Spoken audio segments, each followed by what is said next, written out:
దీక్ష చేపట్టారు। ఈ సందర్భంగా వారు మాట్లాడుతూ ముఖ్యమంత్రి కేసీఆర్ ఎన్నికల సమయంలో ఇచ్చిన ఏ ఒక్క హామీని అమలు చేయడం లేదని ఆయన విమర్శించారు। మంచిర్యాల అంతర్గం వద్ద గోదావరి నదిపై 125 కోట్ల రూపాయలతో బ్రిడ్జ్ నిర్మాణం చేపడుతున్నామని చెప్పిన కేసీఆర్ హామీని మరిచి ప్రజలను మోసం చేస్తున్నారని అన్నారు। ఈ బ్రిడ్జ్ నిర్మాణం చేపడితే ఉమ్మడి కరీంనగర్కు మంచిర్యాల కొమరంభీం ఆసిఫాబాద్ జిల్లా ప్రజలకు రవాణా దూరం తగ్గుతుందని ఆ దిశ ప్రభుత్వం పనిచేయాలని అన్నారు। వంతెన నిర్మాణం కోసం జిల్లాకు చెందిన శాసనసభ్యులు ఒక్కరు కూడా మాట్లాడకపోవడం విడ్డూరంగా ఉందని ఆయన విమర్శించారు। ముఖ్యమంత్రి కేసీఆర్ బ్రిడ్జి నిర్మాణం చేపడుతున్నామని ప్రకటన చేస్తే స్థానిక తెరాస నాయకులు పాలాభిషేకాలు చేసి సంబరాలు జరుపుకున్నారు తప్ప బ్రిడ్జి నిర్మాణం కోసం పాటుపడలేదని అన్నారు।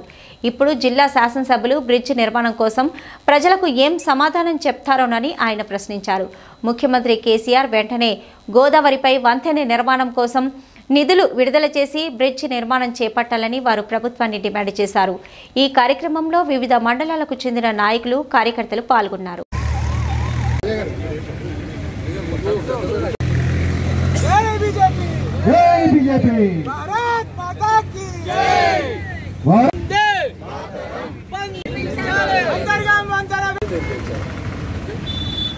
గోదావరిపై వంతెన వెంటనే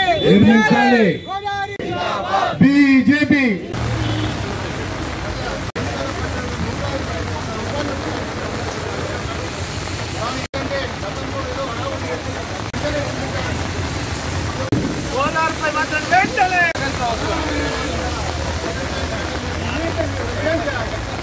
మంచిర్యాల్ కొమరం ఆసిఫాబాద్ పెద్దపల్లి ఈ జిల్లాలకు ఏదైతే అంతర్గాం నుంచి మంచిర్యాల్ కాలేజ్ రోడ్ వైపు గోదావరిపై వంతెన నిర్మించాలని ఈరోజు భారతీయ జనతా పార్టీ తరఫున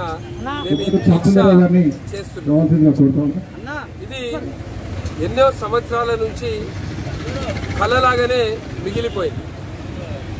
2018లో ఫిబ్రవరి 27 నాడు ముఖ్యమంత్రి గారు శ్రీరాంపూర్ సభలో గోదావరిపై వంతెనకు 125 కోట్లు శాంక్షన్ చేస్తున్నట్టు చెప్పారు। తర్వాత జియో 170 ద్వారా జియో 170ని రిలీజ్ చేయడం జరిగింది। మళ్ళీ నవంబర్ 2018లో మళ్ళీ ఎన్నికల సమయంలో ముఖ్యమంత్రి గారు మంచిర్యాలకు వచ్చి గోదావరిపై వంతెన నిర్మించినట్టే అని చెప్పారు। ఇంజనీర్ రవీందర్ రావు గారు వచ్చారు, ఎమ్మెల్యే దివాకర్ రావు గారు, సిర్పూర్ కాజనార్ ఎమ్మెల్యే కోనేరు కోనప్ప గారు ఇద్దరు వెళ్ళిర్రు, బ్రిడ్జ్ సందర్శించారు, డిజైన్స్ చూసిర్రు, పటాకాలు కొట్టిర్రు, ర్యాలీలు తీసిర్రు, మిఠాయిలు పంచిర్రు। కానీ 3 సంవత్సరాలు అయినప్పటికీ ఇప్పటి వరకు కనీసం టెండర్లు కూడా కాల్ చేయలేదు। మంచిర్యాల్ ప్రాంతంలో ఉన్న వాళ్లకు పెద్దపల్లి ప్రాంతానికి చాలా సంబంధాలు ఉంటాయి। ఉమ్మడి కరీంనగర్ జిల్లాకి ప్రతి వీళ్ళకు బంధువులు ఉండడము, పెళ్లిళ్ళకు వెళ్ళడము, చాలా మంది విద్యార్థులు మంచిర్యాల్ ప్రాంతం వాళ్ళు ఈరోజు కరీంనగర్, హైదరాబాద్, వరంగల్కి వెళ్ళి చదువుకుంటారు। ఏదైనా ఎమర్జెన్సీ ఆరోగ్యం బాగలేకపోతే కూడా మంచిర్యాల్లో మనం చూస్తాం, కరీంనగర్కి హాస్పిటల్కి పోయినని, హైదరాబాద్కి ట్రీట్మెంట్కి పోయినని। ఈ బ్రిడ్జ్ కట్టడం వల్ల వన్ వే ఒక సైడ్ డిస్టెన్స్ 16 కిలోమీటర్లు తగ్గుతుంది। అంటే ఇక్కడ నుంచి పెద్దపల్లిలో కరీంనగర్ పోయేసి వస్తే దాదాపు 30 కిలోమీటర్లు తగ్గుతుంది। రోజు 1000 కార్లు, ట్రాన్స్పోర్ట్, ఇండస్ట్రీస్, ఇక్కడ పైప్ల కంపెనీలు ఉన్నాయి, అక్కడ FCI ఉంది, NTPC ఉంది। రెండు జిల్లాల్లో కూడా చాలా పరిశ్రమల వలన చాలా వెహికల్స్, ట్రాన్స్పోర్టేషన్కి సంబంధించిన గూడ్స్ వెహికల్స్ కూడా వెళుతూ ఉంటాయి। వీళ్ళందరికీ కూడా ఒకటి ఇంధనం ఆదాయము, పెట్రోలు, డీజిల్, ఫ్యూల్ సేవ్ అవుతుంది। రెండోది దానికంటే ముఖ్యమైనది సమయము, చాలా సమయం మిగులుతుంది। ఈరోజు శ్రీరాంపూర్ CCC ఇదంతా కూడా ట్రాఫిక్ ఉంది।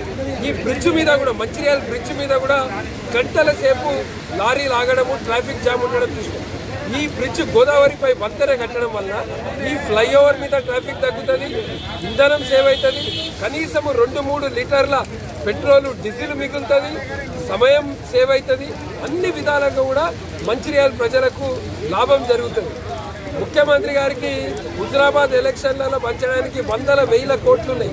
కానీ ఈ ప్రాంతం యొక్క అభివృద్ధి కొరకు ఒక 125 కోట్లు మీరు శాంక్షన్ చేసిండ్రు. ఆ అమౌంట్ తోటి ఇక్కడ బ్రిడ్జ్ను వెంటనే నిర్మించాలి. ఇంతకుముందు కూడా బ్రిడ్జిలు కట్టిండ్రు. ఎక్కడైతే ఇందన్పల్లి దగ్గర గోదావరి మీద బ్రిడ్జ్ ఉంది, అటు కడెంకి బ్రిడ్జ్ ఉన్నది, చాలా చోట్ల బ్రిడ్జిలు కట్టిండ్రు. ఈ బ్రిడ్జ్ ఇక్కడ చాలా అవసరం ఉన్నది. దాని కొరకు భారతీయ జనతా పార్టీ తరఫున ఈరోజు మేము దీక్ష చేస్తున్నాము. రాబోయే రోజుల్లో కూడా పోరాటం చేస్తాము. ఈ బ్రిడ్జ్ సాధించేంత వరకు కూడా మేము ఆ పోరాటం కొనసాగిస్తామని